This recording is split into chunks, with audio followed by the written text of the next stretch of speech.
I think in this meeting, we've all been able to appreciate that the entire project of Grow is $217 million, isn't it? Which is about 800 billion. All right? I'm estimating out of 800 billion, $50 million is for loans for now. All right? $50 million is 180 billion. All right? As of today, we've given to the banks about 51 billion to borrow. Isn't the money still there? All right. But also, there are two perspectives you must understand. When we talk about the 217, government of Uganda yafunye billion runana. Eh? Government of Uganda got 800 billion from World Bank. What comes to people's mind is that all this money is for loans. It is not true. And the reason why people say the man has been eaten because they are asking 800 billion shillings is now finished. Clear? Now, the other issue is that even the one we have for loans, we've only given out about 51 billion. Imagine one bank like Centenary has received about 13 billion. Is that a lot of money? Eh? 13? No. For the whole of Uganda, Centenary Bank has 87 branches. Every day, Centenary Bank disperses between 4 billion to 16 billion a day. A day. But for us, it is what we've given them for this period where people are making noise.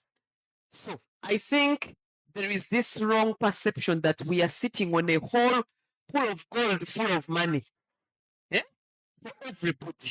So I think this interaction gives us a very strong feeling that no, actually, not so, only a limited amount of money has been given to the banks.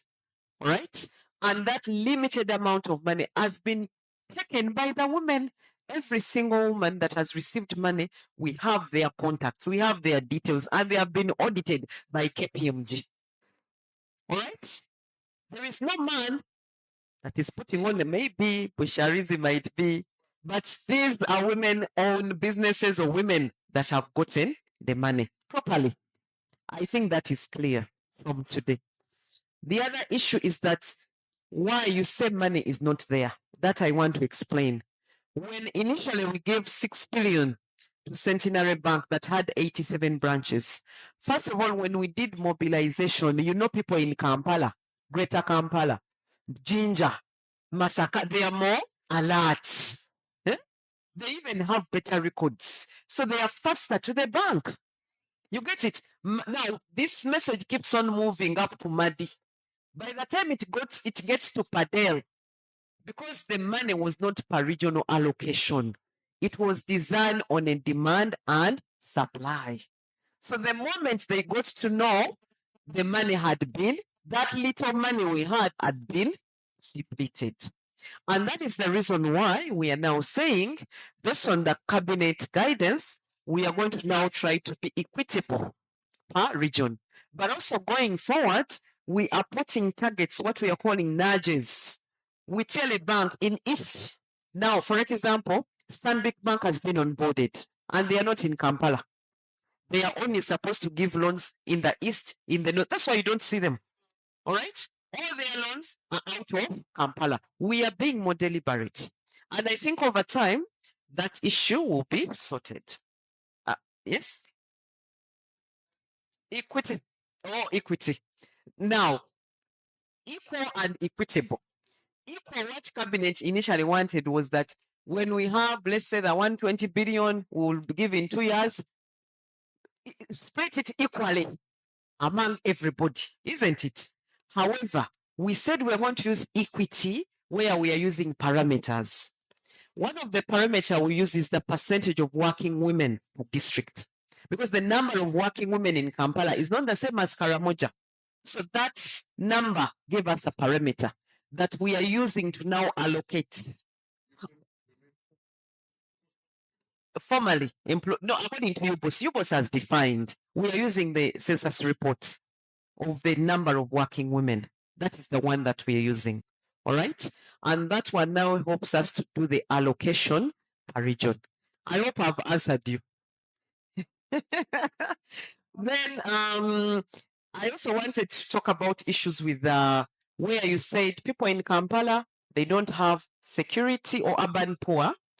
Now, I want to say, what I want to say is that you see with the Grow Loan, we are learning.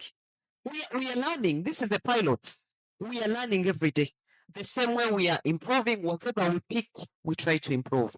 Now, initially, what we are going to address is to first address Madi. Kampala, I might not address because you've taken most of the money already. So I want to address Madi, where there is hardly any borrower. You get my point? And in Madi, where there is hardly any borrower, indeed, even their land tenure system would not allow a woman to have collateral. And we are saying, why don't we get MFIs like Opportunity, maybe like Pride or others that use group guarantee? You know, they have been learning for a long time. You know, Faulu is now, I think, Opportunity. They have been learning. We know all of them. Our mothers have been there. And they have been learning women based on group guarantee without security. So we are trying to onboard them. We are working on finalizing this with the World Bank in the next coming few weeks.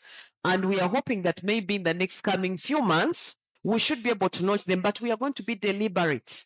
We are going to start with those regions where there is poor performance. But don't give up. In future, we have a midterm review. We are looking at that. One of the issues that has come up is also lowering the size of the loan.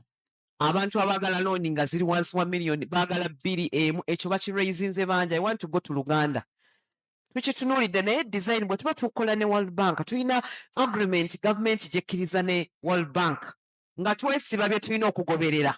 Ekirungi nti tulina kye bayita mid-term review which is coming soon. Kati ebintu ebyo byonna byonna ebira tugenda kugezaako tulabe tulina tusobola okukendeezaako ku loan netandikira ku million 2 oba ku 3 oba ku emu. I think we are going to look at it.